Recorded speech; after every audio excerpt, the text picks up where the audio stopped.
Ezra chapter 9. The people have not separated themselves.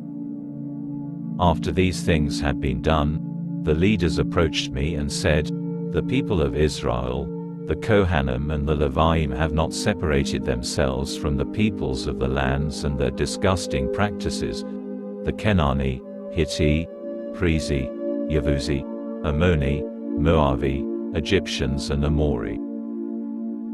They have taken some of the women from these nations as wives for themselves and their sons, so that the holy seed has assimilated to the peoples of the lands. Moreover, the officials and leaders have been the main offenders in this treachery." Lamentation of Ezra. When I heard this, I tore my robe and tunic, pulled hair from my head and beard, and sat down in shock. All who trembled at the words of the God of Israel assembled around me when confronted with the treachery of these exiles, and I sat there in shock until the evening offering. Faithfulness of God. At the evening offering, with my cloak and tunic torn, I got up from afflicting myself, fell on my knees, spread out my hands to Adonai my God, and said, "My God, I am ashamed. I blush to lift my face to you, my God. For our sins tower over our heads, our guilt reaches up to heaven. Since the times of our ancestors, we have been deeply guilty, and because of our sins, we, our kings and our Kohanim have been handed over to the kings of the lands, to the sword, to exile, to pillage and to disgrace, as is the case today. Now, for a brief moment, Adonai our God has shown us the favor of allowing a remnant to escape and giving us a secure foothold in his holy place, in order for God to make things look brighter to us and revive us a little in our slavery.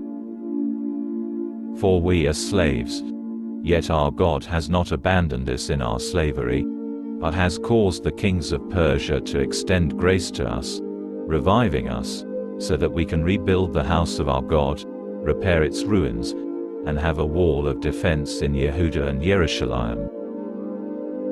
Israel has forsaken the commandments of God. But now, our God, what are we to say after this? For we have abandoned your mitzvot, which you gave us through your servants the prophets when they said, "The land which you are going to in order to take possession of it is a land defiled by the uncleanness of the peoples of the lands, because of their disgusting practices, which have filled it with their filth from one end to the other. Therefore, you are not to give your daughters to their sons or take the daughters for your sons, and you are not to promote their peace or prosperity ever. Only in this way will you grow strong, enjoy the good things of the land and leave it as a lasting inheritance to your children.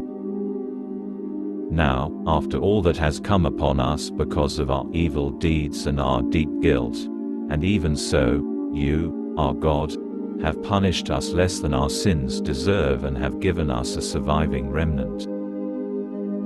Are we to break your mitzvot again by making marriages with the peoples who have these disgusting practices?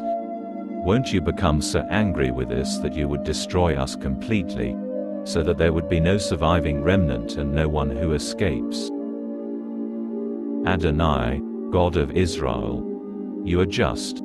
Yet we have been left a surviving remnant that has escaped, as is the case today. Look, we are before you in our guilt. Because of it, no one can stand in your presence.